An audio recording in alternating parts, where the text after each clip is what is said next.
though it's important to stress that this is essentially a crisis confined to the West and to Europe.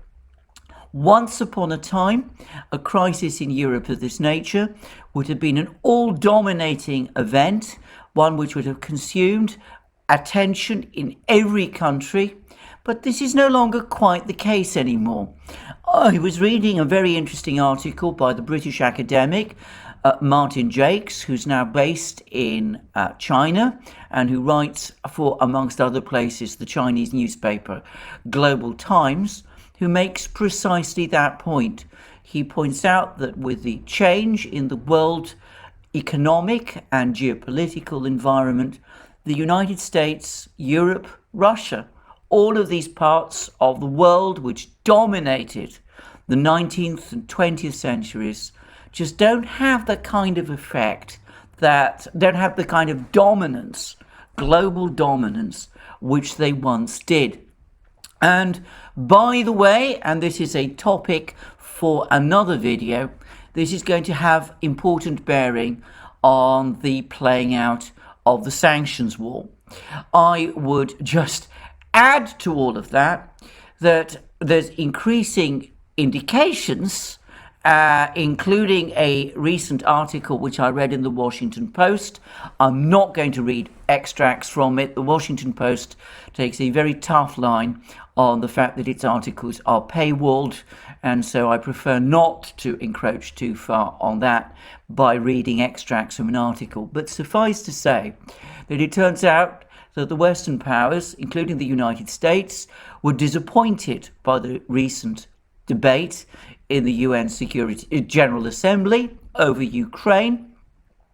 Though 141 countries voted to support their resolution condemning Russia, the big hitters, Brazil, China, India, Mexico, others, refused to do so.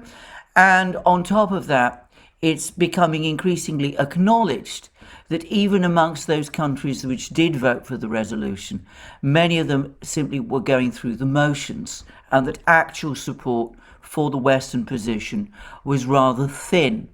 I, by the way, read something fairly similar in the British media as well, with some suggestions in the British media that Western diplomats are actually extremely angry by what happened, and in particular by the fact that 17 African countries refused to support the resolution. So that, I think, further reflects the extent to which the world is moving on from the West, that period of Western global dominance, which began in the 16th century with the Spanish Empire and its expansions into the Americas and eventually into the Pacific as well, that period is gradually ending, perhaps not so gradually when looked at in historic terms. Anyway, that's one thing I wanted to say about this crisis. It is not quite the all-consuming crisis that it might once have been. But since I live in Europe, and since most of my viewers, I believe, are based in Europe or in the United States, some in Russia too, by the way, I am going to focus again on the Ukraine crisis today, because it does seem to me that ultimately and overall it is the crisis which directly affects us. People in China and India might be more interested in the fact that China and India have just had apparently very successful and positive negotiations about resolving their conflict on their northern border. But though that is an enormously interesting fact in itself, and one which perhaps deserves a fuller discussion, which one day I will probably come round to making, it's not the topic that we're all talking about in Europe, where I live, or in the United States, or of course in Russia. So what are the latest developments in the Ukrainian crisis? Let me, before I proceed, once again repeat that my only information is what is available on open access, and secondly, that I am only able to assess in very broad stroke terms the latest military developments. I'm not a person with any sort of military background or any very great historic interest in military affairs. I'm not therefore the best person to give discussions about military developments or to assess the significance of any particular military battle. And of course, there's massive amount of argument and debate and discussion about what's going on, with each side no doubt producing its own stories, and that makes it, for someone like myself, even more difficult to get a clear picture, or at least to give a clear account of what's going on, given, as I said, that this is not an area in which I feel I have any special expertise. Nonetheless, it's possible to say a few things. Firstly, in the hours before I made this video, there was news of a massive Russian missile strike on a huge base. I think it's a former Soviet base and training ground near the western Ukrainian city of Lviv. Now, this is a huge area. It's apparently hundreds of square kilometers in size, but clearly this missile strike was very precisely targeted. And over the hours that followed, we learned that first 8 people were killed, and then that was revised upwards to 35. And then that's been revised further upwards to 65, at least in some places. Now, I'm not able to corroborate or confirm any of those claims, which are coming from various different sources, but it's clear that some very major incident took place. And I would add that Russian missile strikes on Lviv have not, or at least in the area around Lviv, have not been part of the pattern of this conflict up to now. So why did the Russians strike at this base at this time? And why was the effect of this destruction so devastating? Well, I can only guess. There is a great deal of speculation in the parts of the media that this is connected to certain comments made by the Russian Deputy Foreign Minister, Sergei Ryabkov, who gave a warning that Western arms supplies to Ukraine were potentially dangerous and that Russia would reserve the right to take action, including military action, in response to them. Now, some people, in my opinion, misconstrued his rather bland words as suggesting a potential attack on some NATO or EU country. It seems to me altogether more plausible that these weapons are being transported to this particular base, and that what the Russians were striking was this particular base, and that some of the people, the personnel who were killed, were Ukrainian personnel. Apparently there were no NATO personnel there, or so we're told. Ukrainian personnel who were handling these weapons, and perhaps some of these volunteers, or mercenaries if you prefer, who have been arriving in Ukraine to join the battle from the West. So that could be what this is all about. Of course, I am in no position to say one way or the other, and I'm going to, however, add my own view that Western arms supplies to Ukraine at this point in time are both a case of too little too late, and secondly, they're remarkably ill-judged by any consideration. I say too little too late because they're not realistically going to change the tide of the battle at this time, and remarkably ill-judged because, again, they appear to support Ukraine in a war which, it remains my view, it has no prospect. Ukraine has no prospect of winning. The only likely outcome of Ukraine continuing this conflict for much longer is that more people will die, more damage will be done, and Ukraine will find itself eventually in an even weaker negotiating position. That's my own assessment, and as we will see in a moment, it seems as if one very powerful and important person shares it. But anyway, that's my assessment, and it seems to me to be borne out by what little information I can gather from the place, the part of the war, the area where the war is really happening, which is in eastern Ukraine, where, difficult though it is to get an accurate assessment of what is going on, it does seem to me as if the Russian forces and the militia of the two breakaway republics of the Donbass, the Donetsk and Lugansk People's Republics, are continuing to make deep inroads into the key city of Mariupol, where the Ukrainian military is still trying to cling on.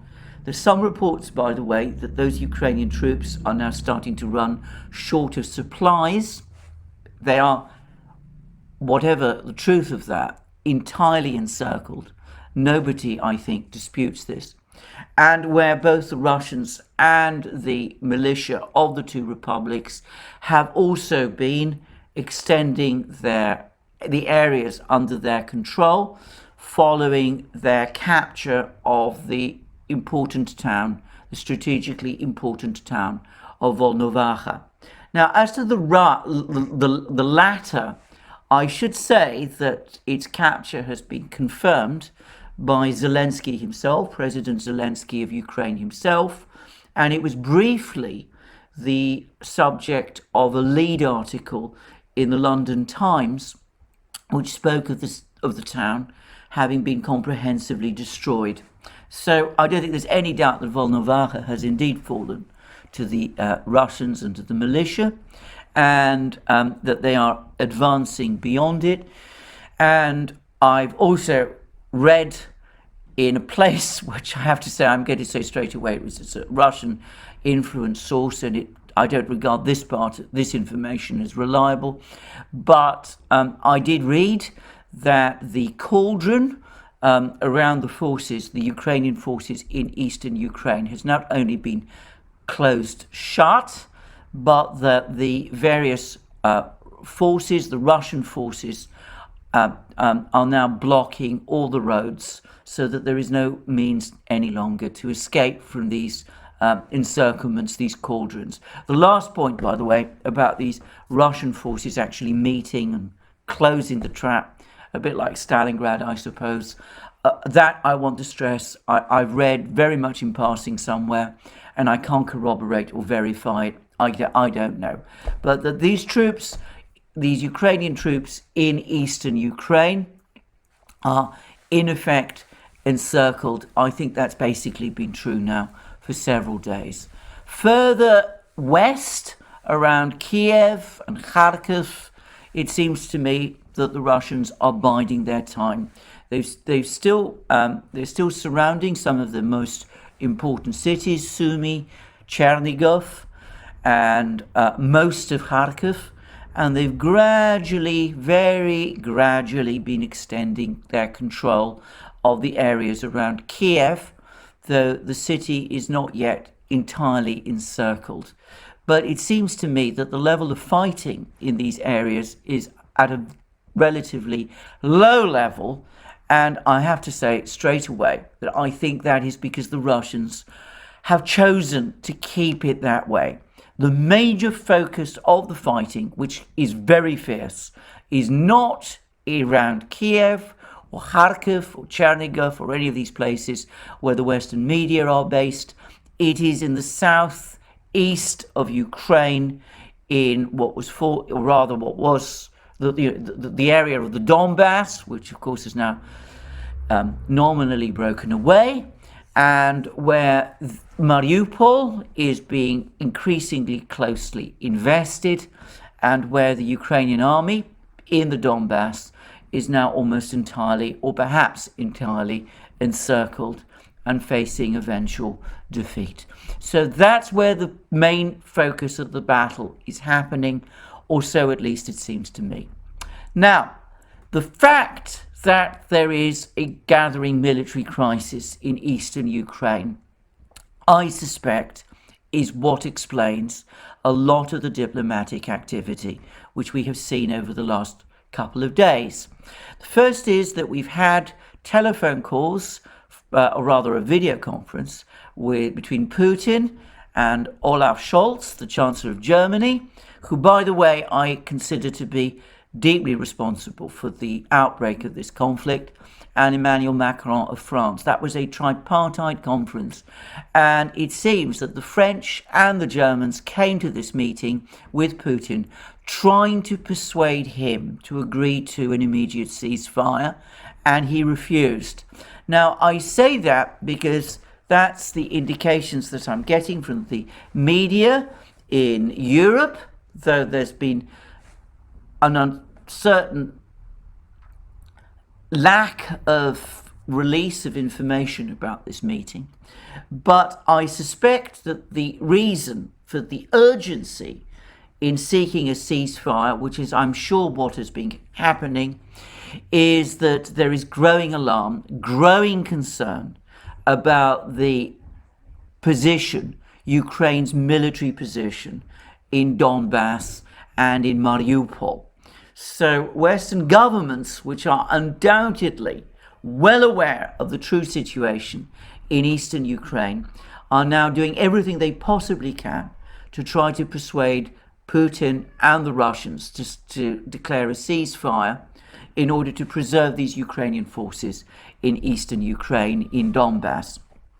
And I think that this also explains some of the really rather extraordinary comments that have been coming out of those two people who, I have to say, in my opinion, constitute the terrible duo who have been most responsible, in my opinion, for authoring this catastrophe. These are Jens Stoltenberg, the NATO Secretary General, and Josep Borrell, the EU's High Representative for External Relations, the EU's Foreign Minister, in other words. Now, these two people, before the conflict began, were amongst the most hardline in saying that the question of NATO's so-called open door was not up for discussion. Stoltenberg, in words I will never forget, actually went out and said that Russia had no right of veto, no right to argue over this question of NATO's so-called open door. Something, as I said, I found staggering. Anyway, it's very interesting to see, now that the war is actually happening, now that Ukraine is in the process of being defeated, or so it seems to me, that Stoltenberg and Borrell have changed their tune. Both of them, Borrell in an incredibly bitter and angry interview which he gave with French media, in which basically he accused Putin of every sin under the sun. He finally admitted that the decision to offer Ukraine NATO membership was a mistake and was a promise the Western powers were never in a position to fulfill.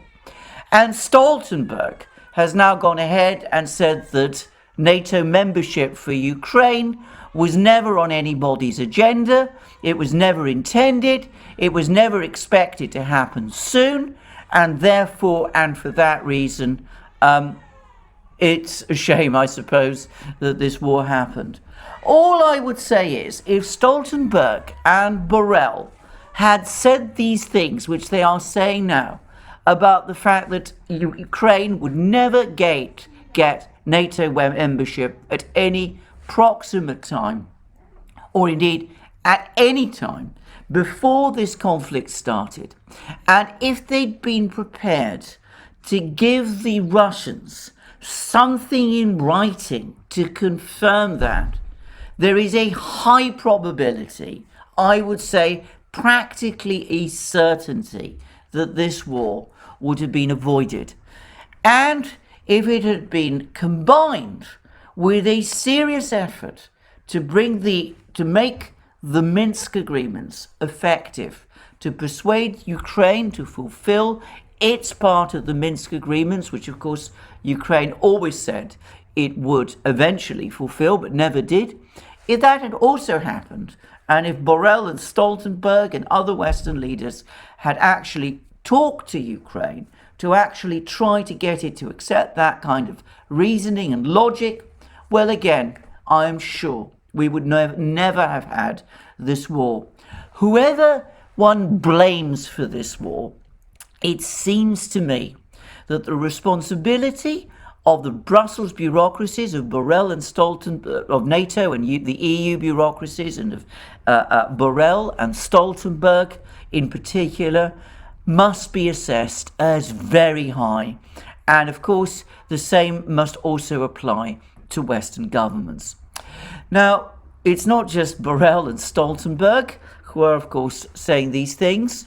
And it's not, of course, just Scholz and Macron who are trying desperately to get some kind of end to the conflict and to get some kind of ceasefire agreed, a ceasefire to end the conflict in Ukraine so as that the Ukrainian military in eastern Ukraine survives in some form. The United States has been trying to do this as well. And what we now see is an intensification of attempts by the US to play the only card that I think they may have, which is to try to persuade China to actually lean on Russia to announce a ceasefire.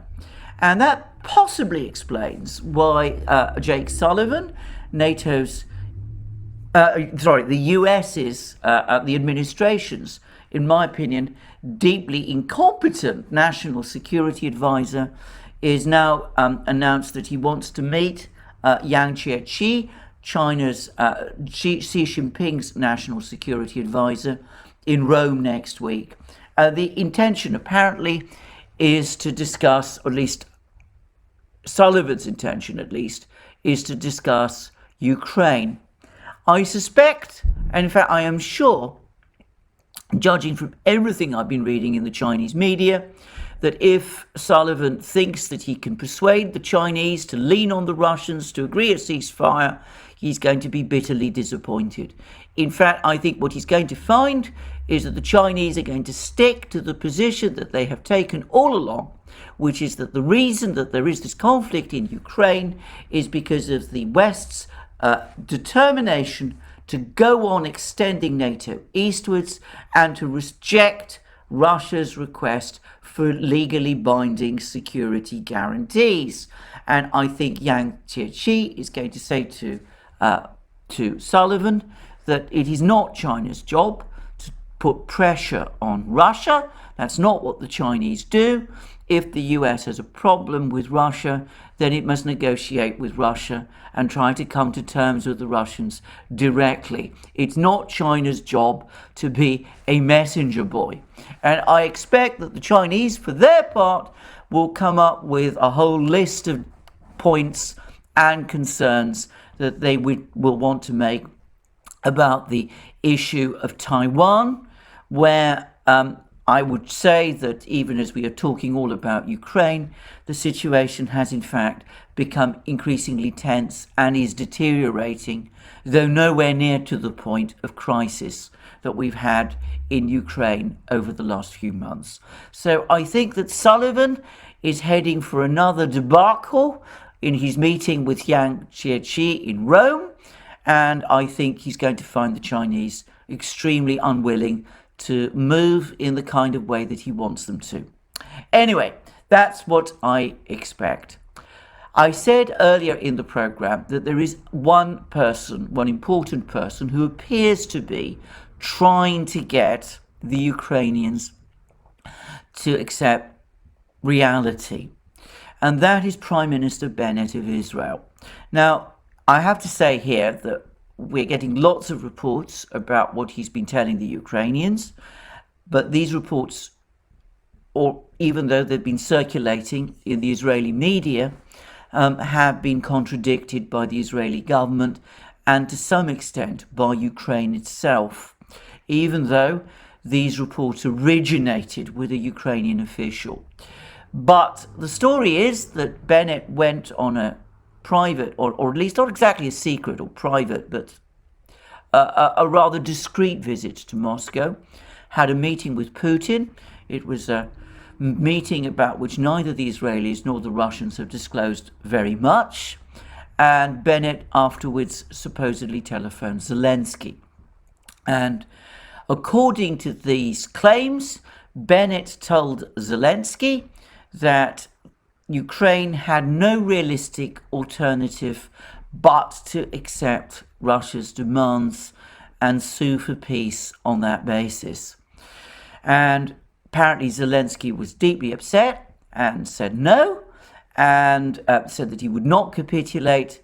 And some Ukrainian official subsequently, several days after the call, by the way, leaked this fact to the media, which, as I said, has denied that this conversation actually took place. Now, what, if I can say, are those Russian demands? Firstly, an admission, an agreement by Ukraine that it will not enter NATO. Now, the Ukrainians have been saying all kinds of things about this over the last couple of days, but Zelensky has, in public, essentially accepted this. He has accepted that Ukraine will not join NATO. And what he's looking for now is for third parties, as well as Russia, to guarantee Ukraine's security. Again, if I may say so, if this had been agreed, if this had been said just 4 weeks ago, so much would have been avoided. Now, I think that the Russians will not just accept assurances from Zelensky. They will want something a lot more concrete than statements by him. They've spoken about changes to Ukraine's constitution, and I think they will also want guarantees that that constitutional assurance is not going to be reversed. But anyway, that's one thing that Zelensky appears to be moving towards the Russians, the one point that he's moving towards the Russians on. The second is this cleansing of the ultra-right from Ukraine. I'm going to avoid referring to the 1930s, 1940s German political movement, whose name is attached to these right-wing forces in Ukraine, especially by the Russians, but by many other people as well. So the Russians want something to be done about these people. Again, I think there'll be a lot of opposition to this in Ukraine from some of the important people in the power structure.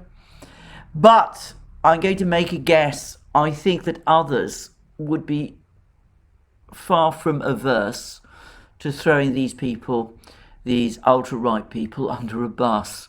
It's difficult to convey the cynicism of much of the way in which politics in Ukraine has been conducted over the last 30 years. And though I think some of the important figures in the power structure, the so-called oligarchs, people like that, have been happy to work with these ultra-right people in order to achieve their own political objectives, fundamentally they owe them no loyalty. And I think that is true on the part of Zelensky himself. So I think that if there's some kind of deal done to try and dismantle their apparatus and organization, to send these people away, perhaps to Western Ukraine, to find some way of breaking up their military structures, well, that might be possible. The third thing that the Russians say they want is the demilitarization of Ukraine. Well, that might be a little bit more complicated, but if Ukraine is prepared to accept neutrality, then again, some kind of reduction in the scale of its military might become feasible. The sticking point is the status of Crimea and of the two breakaway republics of the Donbass, of the Donetsk and Lugansk People's Republics. The Russians say that they want Ukraine to recognize them. The Ukrainians up to now have been saying that they won't, though again Zelensky has shown some flexibility on this issue, or at least he has spoken as if he might have some flexibility on this issue. Whether he really does or whether he doesn't, I have absolutely no idea. But I'm going to say this, it's been completely ignored, but over the last 2 days, direct negotiations between the Ukrainian and Russian negotiating teams have resumed. Now, they're not meeting face-to-face in Belarus. They're meeting through virtual contacts. And apparently, and this is an important breakthrough or potential breakthrough, they've now agreed to set up working parties. Now, in my experience, when people do set up working parties over a course of a negotiation, it's a sign that they're working towards some sort of agreement. And that may be, I hope it is, the case here. Now, that agreement will then presumably be sealed in a summit meeting between Zelensky and Putin, in which some kind of document will have been prepared and which will then be put to the respective parliaments, the Duma in Moscow and the Rada in Kiev, for ratification. And Zelensky has floated the idea that Jerusalem, the place where Bennett, the capital, or rather, I know that's controversial with some people, the place which the Israelis claim is the capital of their country. I'm going to, for the purpose of this video, call it the capital. The capital of the country of which Prime Minister Bennett, the person who gave that advice to Zelensky, well, he is the Prime Minister of that country. So there would presumably be a summit meeting, perhaps in Jerusalem, perhaps somewhere else. There would be a legal document of some kind, and that would be presented to the two parliaments for ratification. And that would be the end of the conflict.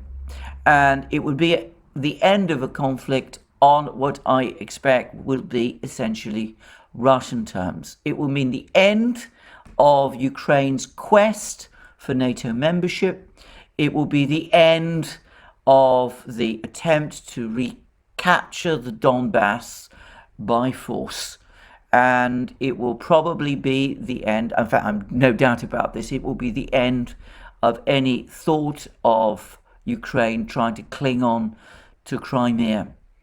Now, there is a further complication, which is that over the last couple of days, Ukraine made what I suspect was a last desperate bid to try to enlist Western support by asking for accelerated EU membership.